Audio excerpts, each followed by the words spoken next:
Hello everyone, 14 मई के इस video में आप लोग का स्वागत है। आज हम लोग बिलियन चैप्टर के बारे में जो पढ़ रहे थे, तो देखिए हम लोग पीछे वाला जो चैप्टर में पढ़े हैं ये 8वां पार्ट है। इससे पहले जो है 7 पार्ट आ चुके हैं। अगर आप वीडियो नहीं देखे होंगे तो डिस्क्रिप्शन में डाल देंगे लिंक, जाकर उस वीडियो को भी देख लीजिएगा। और अब तक अगर चैनल सब्सक्राइब नहीं किए हैं तो चैनल को सब्सक्राइब भी कर लीजिएगा, ठीक है। तो चलिए आज का वीडियो हम अगर शुरू करते हैं तो देखिए हम लोग पिछला क्लास में विलेयता को लेकर पढ़ रहे थे, ठीक है। यानी 5वां 6वां चैप्टर जो है वो विलेयता को लेकर है। विलेयता का मतलब ही क्या होता है? घोलना। कि कोई भी अगर विलेयता है यानी जब विलयन बन रहा है यानी तो उसमें क्या हो रहा है, विलय को किसके अंदर में घोला जाता है? विलायक के अंदर में।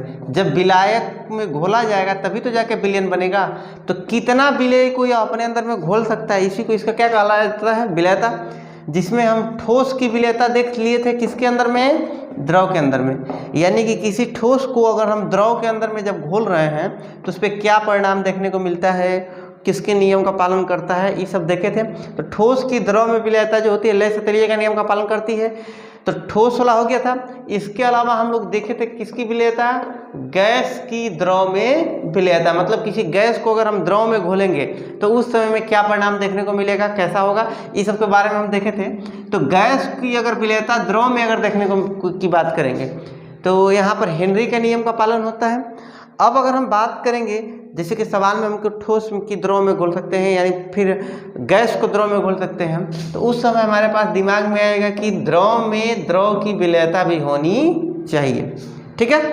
तो लेकिन देखिए हम लोग जो है द्रव में द्रव की विलेयता को नहीं पढ़ते हैं क्योंकि ऐसा कोई शब्द होता नहीं है। मतलब कहने का देखिए विलेयता का मतलब कि अधिकतम कितना मात्रा हम उसके अंदर में घोल सकते हैं। जैसे कि ग्लूकोज था C6H12O6, इसको किसके अंदर में घुल रहे थे?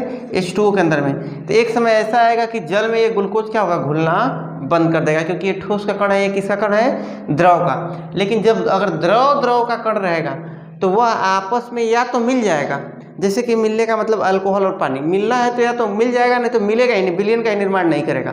जैसे कि जल और तेल आपस में घुलता नहीं है तो वह विलयन का निर्माण नहीं करेगा। लेकिन अगर द्रव विलयन का निर्माण कर रहा है तो उसके लिए विलेयता जैसा कोई शब्द होगा नहीं। मतलब कि विलेयता शब्द होने का मतलब होगा कि कितना मात्रा घोल सकता है, इसमें कोई भी मात्रा निश्चित होती नहीं है। मतलब अगर एक बूंद अगर H2O रहेगा तब पर भी ये क्या करेगा? C2H5OH। अल्कोहल में अगर हम एक बूंद द्रव भी मिला देंगे तो वह भी घुल जाएगा। अगर 1000 बूंद मिलाएंगे तब पर भी क्या हो जाएगा? घुल जाएगा। जितना भी मात्रा रहेगा सब का सब घुल जाएगा। इसके लिए विलेयता शब्द कुछ होता नहीं है। समझ में आया बात? यानी कि देखिए एक बार फिर से हम इसको समझाने की कोशिश करते हैं कि अगर ठोस है तो उसके अंदर में घोल रहे हैं तो घुलते घुलते ऐसा होगा कि पेंदी में जमना शुरू हो जाएगा। लेकिन अगर द्रव का मिश्रण तैयार करेंगे तो वह अगर घुलेगा तो पूर्ण रूप से घुल ही जाएगा, चाहे कितना भी डालिए, जितना भी डालिएगा द्रव आपस में मिल जाएगा। लेकिन ठोस द्रव आपस में मिलता नहीं है, वो अलग भी हो सकता है। इसीलिए हम लोग ठोस द्रव विलेयता देखे थे, गैस का भी देखे थे, लेकिन द्रव का विलेयता देखा जाता नहीं है। और जब विलेयता नहीं देखा जाता है तो उस समय बात करते हैं वाष्प दाब को लेकर, ठीक है। जैसे विलेयता शब्द देखे थे उसी तरह हम किसके बारे में बात करेंगे? वाष्प दाब के बारे में, कि वाष्प दाब होता क्या है। और वाष्प दाब किसका देखेंगे? द्रव विलयन में वाष्प दाब। फिर ठोस का भी देखेंगे कि जब एक द्रव को दूसरे द्रव में घोला जाता है तो उसके वाष्प दाब पर क्या प्रभाव पड़ता है।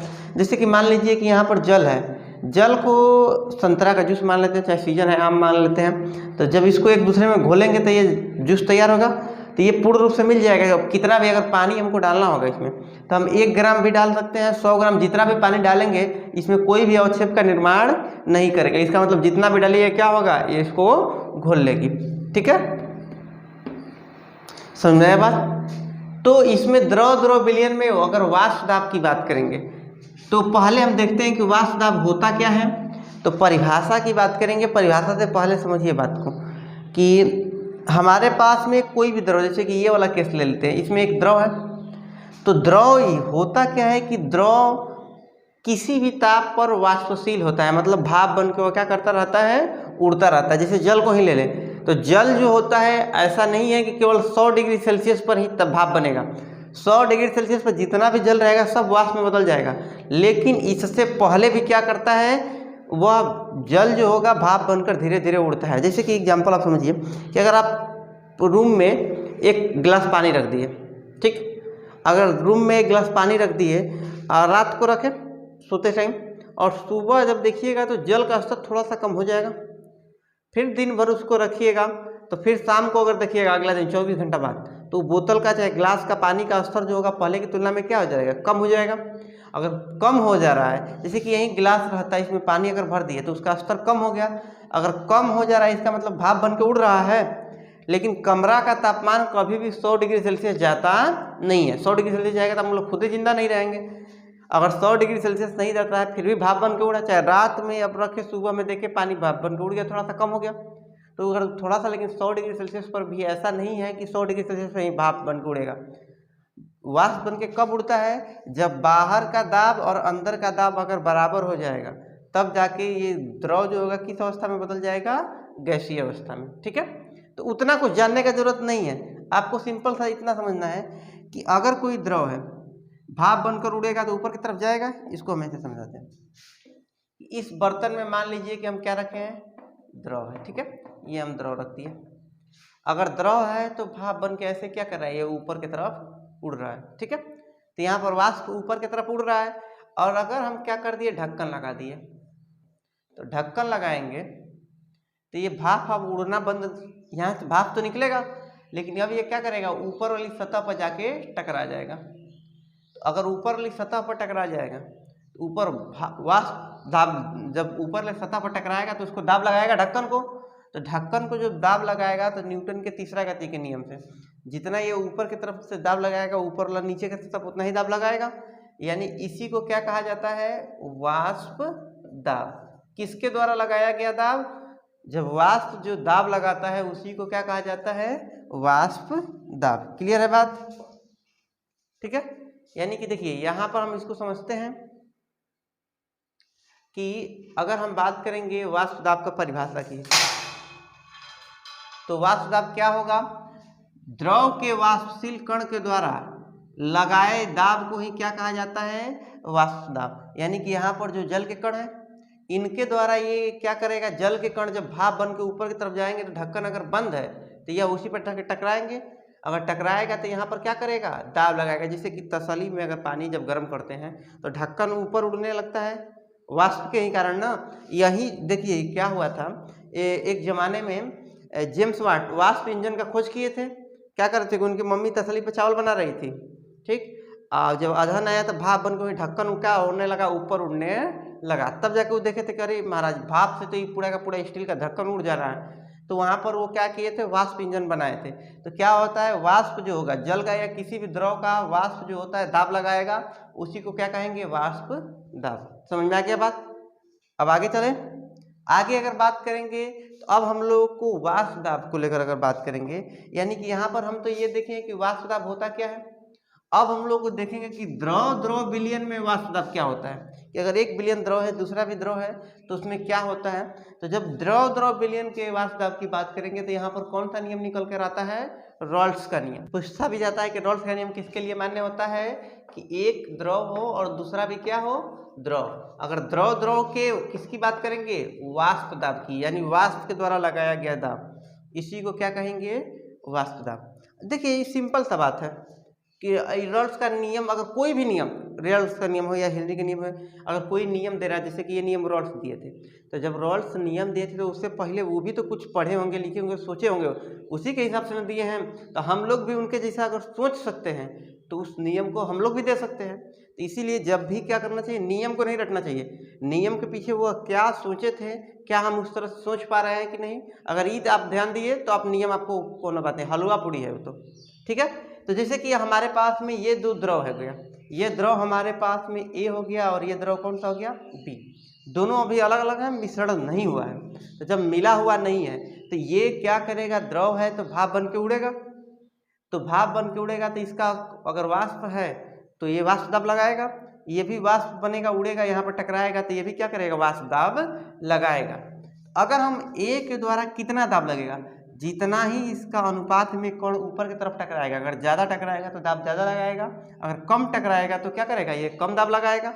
यानी इसका अगर हम बात करेंगे, इसका वाष्प दाब हम अगर शुद्ध है तो P1 नॉट मान लिए, PA नॉट मान लिए। ये बी वाले का अगर बात करेंगे तो इसका मान लिए PB नॉट। शुद्ध है दोनों का तब की बात कर रहे हैं। तो अगर ये बिलियन जब बनेगा, तो अगर बिलियन में हमको इसका दाब निकालना होगा पी ए, तो यह किसके समानुपाती होगा? ए का कण जितना ज़्यादा वाष्प बनेगा उतना ही ज़्यादा नीचे टकराएगा, तो जितना टकराएगा उतना ही ज़्यादा क्या होगा? दाब लगेगा। किसके द्वारा? ए के द्वारा। यानी इसके किसके समानुपाती होगा? मोल अंश के समानुपाती होगा। कोनो दिक्कत? यानी ए का वाष्प दाब कितना होगा? इस बिलियन में ए का वाष्प दाब कितना होगा? तो ए का जितना अधिक कण वाष्प बन के टकराएगा उतना ही अधिक होगा, यानी पी ए समानुपाती क्या हो जाएगा? यक्स से। इसी तरह से अगर हम बात करते हैं दूसरा बी को लेकर, तो उसी तरह से हो जाएगा पी बी किसके समानुपाती होगा? जितना अधिक बी का कण वाष्प बन के टकराएगा तो उतना ही अधिक बी का दाब होगा।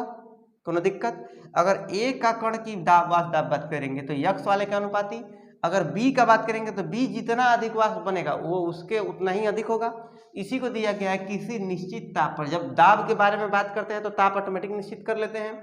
बिलियन में उपस्थित किसी वाष्पशील कण का आंशिक दाब, ठीक है, आंशिक दाब किसको कहेंगे? देखिए, एक बिलियन का दाब होगा और बिलियन में हम हर एक कण का दाब निकालने चल जाएंगे तो उसी को क्या कहेंगे?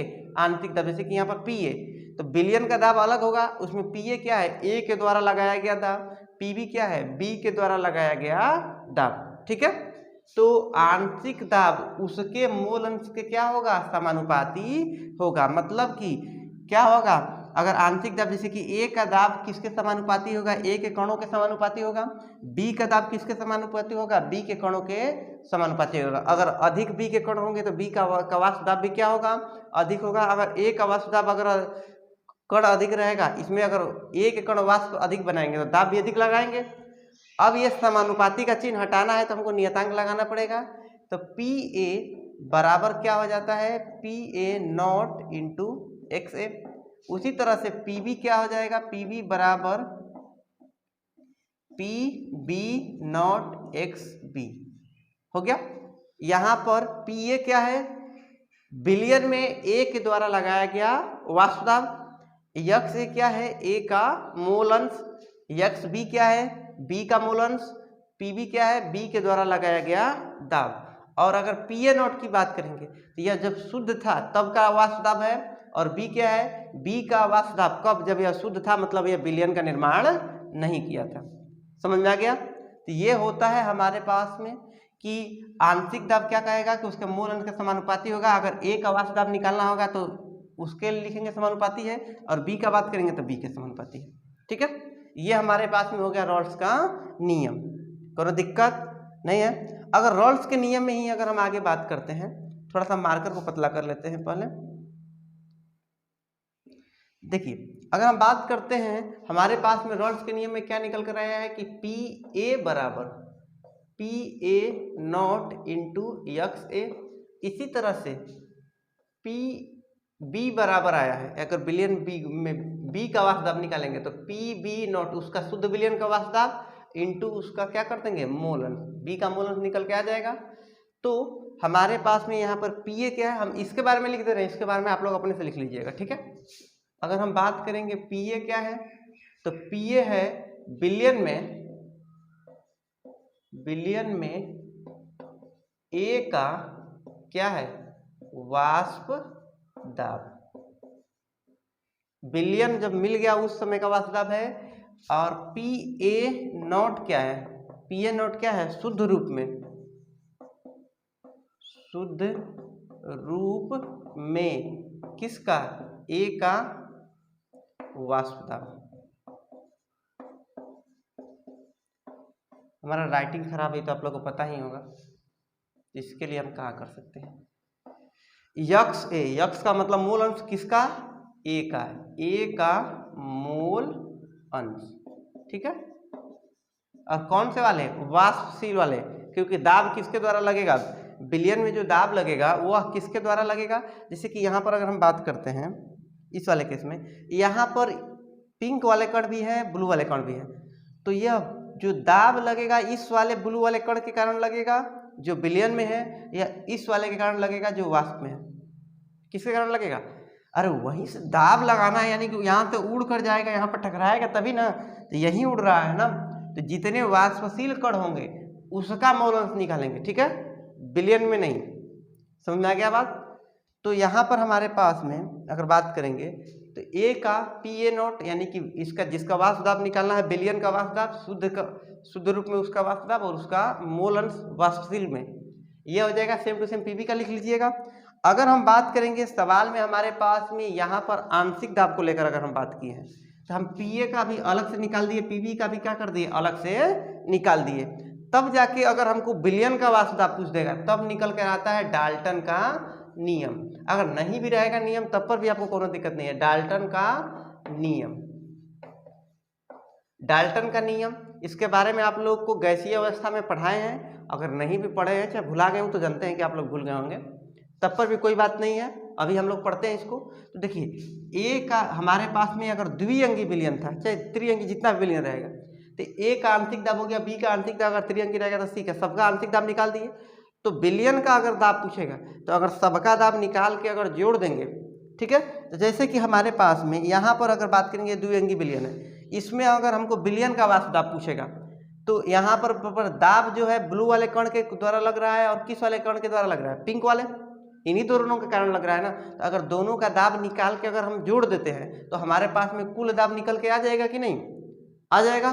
तो यहाँ पर डाल्टन यही कहते हैं कि किसी भी विलयन का अंश का कुल दाब जो होगा उसके आंशिक दाब के योगफल के क्या होता है बराबर, यानी कि P हमको कौन सा कुल टोटल, अगर विलयन का दाब चाहिए तो हम क्या करेंगे, पहला वाले का दाब और प्लस में किस वाले का दाब, दूसरा वाले, PA प्लस PB अगर कर देते हैं, A को जोड़ देंगे और B को जोड़ देंगे तो कुल दाब क्या होगा निकल कर आ जाएगा, ठीक है।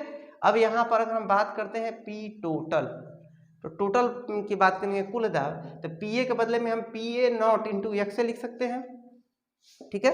तो हम यहाँ पर क्या लिख सकते हैं, PA not into X A, plus में इसके साथ भी लिख सकते हैं PB नॉट इंटू क्या लिख सकते हैं एक्स बी। इसमें कोई दिक्कत किसी को, यानी कि अगर हमको कुल दाब निकालने की बात करेगा तो पहला वाले का दाब और दूसरा वाले का दाब को निकाल के क्या कर रहे हैं, हम जोड़ रहे हैं, ठीक है। अब एक चीज आप लोग और पढ़े होंगे मोल अंश को लेकर, कि मोल अंश का अगर हमको है तो एक का दिया रहेगा और दूसरे का द्विअंगी रहेगा तभी, अगर दो ही रहेगा तो एक्स ए प्लस एक्स बी, मतलब सभी मोल अंश को जोड़ेंगे तो मान कितना निकल कर आएगा, एक, क्योंकि इसका अधिकतम मान कितना होता है, एक होता है। तो अगर हमको एक्स ए की बात करेंगे तो एक्स ए बराबर क्या हो जाएगा, 1 माइनस एक्स बी हो जाएगा, यानी कि हम चाहेंगे तो एक्स ए के बदले में क्या लिख सकते हैं, 1 माइनस एक्स बी। यहाँ से हम कैलकुलेशन इधर कर रहे हैं, ठीक है। चलिए देखिए, तो P टोटल बराबर क्या हो जाएगा, पी ए नॉट इंटू में 1 माइनस एक्स बी, एक्स की जगह पर लिखे हैं 1 माइनस एक्स बी, प्लस क्या लिखेंगे, P B not X B. कोई दिक्कत, इतना तक हो गया क्लियर। यानी कि P टोटल बराबर अगर बात करेंगे तो ये अंदर जाएगा P A not minus P not A X B, P A not minus P A not हो गया, plus P B not into में क्या हो गया एक्स बी। कोई दिक्कत। तो यहाँ पर अगर हम बात करते हैं इस वाले में, ठीक है, किसको फोकस करें, यहाँ पर भी एक्स बी है, यहाँ पर भी एक्स बी है, तो हम चाहेंगे तो इन दोनों में एक्स बी को क्या कर सकते हैं, कॉमन कर सकते हैं। और जब इसको हम कॉमन करेंगे, ठीक है, तो P टोटल की बात करते हैं, P टोटल क्या हो जाएगा, ये तो उसी तरह रहेगा पी ए नॉट, और इन दोनों में हम कॉमन क्या किए हैं, प्लस में एक्स बी को अगर हम कॉमन कर दिए, एक्स बी कॉमन किए हैं तो ये माइनस में पी ए नॉट है और यहाँ पर पी बी नॉट किस में है, प्लस में, यानी कि पी बी नॉट है प्लस में और माइनस में है पी ए नॉट, ये हो जाएगा। ये हमारे पास में इक्वेशन बन के आ गया एक, कि अगर हमारे पास में इसको हम देखते हैं, देखिए हमारे पास में हेनरी जो रॉल्स जो बोले कि पहला वाले का अगर मोल अंश निकालेंगे तो पहला वाले का मोल अंश इंटू उसका पहले समानुपाती होता है, तो उसका शुद्ध का वाष्प दाब इंटू में क्या करेंगे मोल अंश, सेम टू सेम दूसरे वाले को, ये रॉल्स का नियम हो गया। अब इसमें अगर हम क्या करेंगे, बिलियन का हमको वाष्प दाब निकालना होगा, तो दोनों के वाष्प दाब को अगर हम क्या कर देते हैं, जोड़ देते हैं, तो हमको कुल वाष्प दाब निकल के आ जाएगा। तो पहला वाले का वाष्प दाब रॉल्स का नियम से ये हो गया, ये दूसरे वाले का हो गया, दोनों को लिख के क्या कर दिए, जोड़ दिए। अगर हमारे पास सवाल में ऐसा भी होता है कई बार कि दुइये को बिलियन है, जैसे कि हमारे पास में जल और अल्कोहल का है, और उसमें जल का मोल अंश दे दे, अल्कोहल का मोल अंश न दे, यहाँ पर तब होगा ना जब दोनों का मोल अंश दिया रहेगा, तब ये फार्मूला लगेगा। अगर दोनों का मोल अंश नहीं दिया हो, तो जब दोनों का मोल अंश नहीं दिया रहेगा, तो उस समय हमको चाहिए कि एक का अगर मोल अंश दिया हो, तो एक में से अगर दूसरे वाले का अगर मोल अंश को घटा देंगे, तो पहले वाले का मोल अंश निकल के आ जाएगा। तो हम क्या कर सकते हैं, 1 माइनस एक्स बी लिख सकते हैं। अब ये ए की जगह पर हम क्या लिख दिए हैं, 1 minus X B. P A not को अगर अंदर करेंगे तो दोनों से गुणा होगा, तो इससे भी गुणा हुआ, इससे भी गुणा हुआ। अब यहाँ पर हम देखें कि एक्स बी कॉमन है, तो बाहर निकाल दिए एक्स बी को, और जो समीकरण बन गया, ये समीकरण कब प्रयोग करेंगे, जब बिलियन में हमको एक का मोल अंश दिया रहेगा, और अगर कुल वाष्प दाब पूछेगा तब। अगर दोनों का मोल अंश दिया रहेगा और कुल वाष्प दाब पूछेगा, तो इस वाले फॉर्मूले का यूज करेंगे। और अगर हमको किसी एक का केवल वाष्प दाब पूछ दे, तो हम इस वाले फार्मूले का चाहिए, दोनों सेम फार्मूला है, हम इसका क्या करेंगे, यूज करेंगे। समझ में आया रॉल्स का नियम, किसी को दिक्कत, ठीक है। अब अगर हम बात करते हैं इसको ग्राफ को लेकर, ये हो गया रॉल्स का नियम। ये 5 नंबर का सवाल आता है ग्राफ के साथ, मतलब कि आपको क्या करना पड़ेगा, ये नियम लिखना पड़ेगा, इसके बाद आपको क्या करना पड़ेगा, ये डेरिवेशन लिखना पड़ेगा, सॉरी,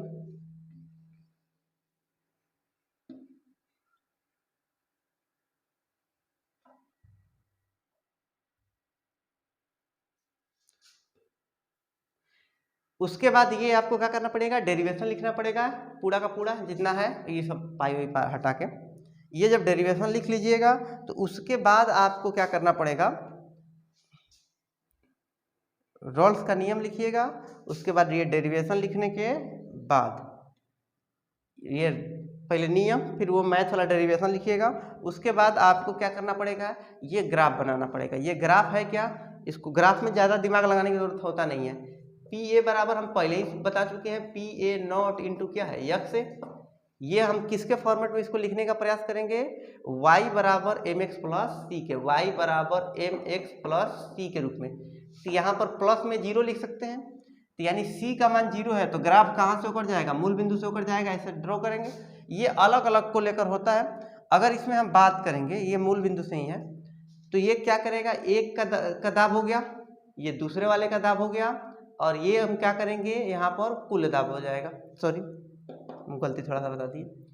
ये हमारे पास में पी ए बराबर क्या हो जाएगा, पी ए नॉट इंटू क्या हुआ, यक्स से।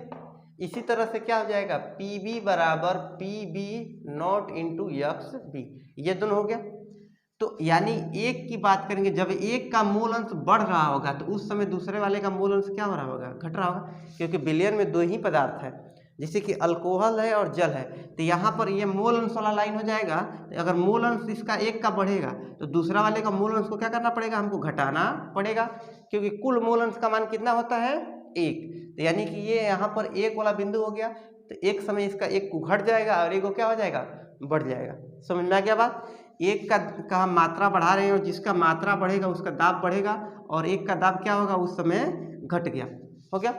अगर दोनों का दाब क्या करेंगे, तो इन दोनों को जोड़ेंगे, तो पी ए बराबर क्या हो जाएगा, पी बराबर क्या हो जाएगा, पी ए प्लस में क्या हो जाएगा, पी बी, ठीक है। तो इस समय यानी कि ये पी ए हो गया, ये पी बी हो गया, दोनों को क्या कर दिया जाता है, मिला देंगे, तो ये हो जाएगा पी ए बराबर P A plus P B. तो ये रॉल्स के नियम का ग्राफ होता है।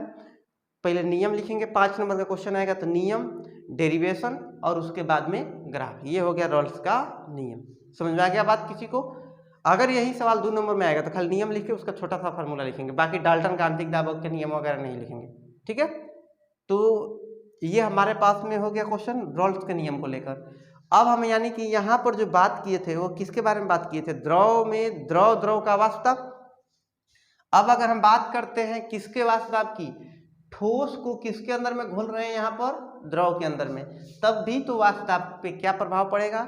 तो देखिए सिंपल सा बात है कि जब किसी ठोस को किसी द्रव में क्या किया जाता है, डाला जाता है, तो यानी कि हमारे पास में यहाँ पर एक कंटेनर है, तो जो इसमें पहले तो एक द्रव है, ठीक है, और द्रव है तो द्रव क्या करता है, किसी भी ताप पर वह वाष्प का निर्माण करता है। तो यानी ये क्या कर रहा है, वाष्प बन रहा है और ढक्कन को हम कर दिए हैं बंद।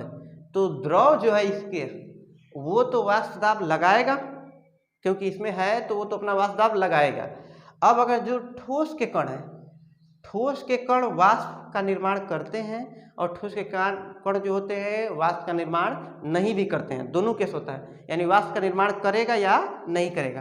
तो जब ठोस के कण वाष्प का निर्माण करेगा, यानी कि अगर ठोस भी भाप बनकर उड़ेगा तो वाष्प दाब लगेगा। अगर ये कण वाष्प बन के, जैसे कि चीनी हो गया, चीनी रहेगा तो चीनी वाष्प नहीं बनता है, अगर वाष्प नहीं बनेगा तो वह वाष्प दाब का निर्माण नहीं करेगा। लेकिन कपूर हो गया, कपूर जो होता है वाष्पशील होता है, यानी कपूर क्या करेगा, वाष्प दाब का निर्माण करेगा। या फिर नौरसाधक जो नौरतन के तेल वगैरह में यूज किया जाता है। तो यानी यहाँ पर अगर हम बात करते हैं कि जब किसी ठोस को किसी द्रव में क्या किया जाता है, डाला जाता है, तो ठोस के कण अगर वाष्पशील नहीं हुए, यानी कि अवाष्पशील है, तो जब अगर वो वाष्प बनेगा ही नहीं तो वो दाब नहीं लगाएगा ना, यानी कि उस समय विलायक का वाष्प दाब क्या हो जाएगा, पहले की तुलना में कम हो जाएगा। तो ये हमारे पास में विलयन था, लेकिन दूसरा वाला इसमें उड़ ही नहीं रहा, तो उस समय क्या करेगा, इसका वाष्प दाब पहले की तुलना में घट जाता है। कौन दिक्कत समझा गया, क्योंकि ठोस के कण वाष्पशील नहीं है तो वह दाब नहीं लगाएंगे, और ऊपर से जो कण रहेगा उसको भी दबा देगा तो उड़ने नहीं देगा। दूसरा है कि अगर ठोस के कण भी क्या हुए, वाष्पशील हुए, मतलब कि वो भी क्या कर रहे हैं, वाष्प का निर्माण कर रहे हैं। तो अब हमारे पास में द्रव भी कर रहा है वाष्प का निर्माण और ठोस भी क्या कर रहा है, वाष्प का निर्माण कर रहा है। तो कुल वाष्प दाब जो होगा अब किस पे निर्भर करेगा, विलेय पे भी करेगा और विलायक, दोनों पर क्या करेगा, यह निर्भर करेगा। समझा गया बात। ठोस के कण अगर वाष्पशील नहीं होंगे तो दाब को कम कर देगा, लेकिन अगर वाष्पशील हुए तो वो उस समय क्या करेगा, वाष्प दाब दोनों पर निर्भर करेगा। यानी कि हम यहाँ पर देखें किसके बारे में, द्रव में द्रव को जब घोलते हैं तो वाष्प दाब देखें, ठोस को जब द्रव में घोलते हैं तब भी वाष्प दाब देख लिए। अगर गैस को द्रव में घोलेंगे तो देखिए गैस तो पहले ही से भाप बनने वाला है, तो उसका बारे में सोचने की जरूरत है, जो पहले ही से वाष्प लगा है तो उसके बारे में क्या सोचना है, ठीक है। तो हमारे पास में यहाँ पर रॉल्स के नियम को देखें हम। अब हम लोग आगे देखेंगे अगला क्लास में कि आदर्श विलयन क्या होता है, उसमें कितने प्रकार के ग्राफ हो सकते हैं, इस सब के बारे में अगला वीडियो में देखेंगे। तबीयत ठीक नहीं था मेरा, अभी भी ठीक नहीं है उतना, लेकिन फिर भी आप लोगों को क्लास लेना जरूरी था इसलिए ले रहे हैं, ठीक है। चलिए मिलते हैं नेक्स्ट क्लास में।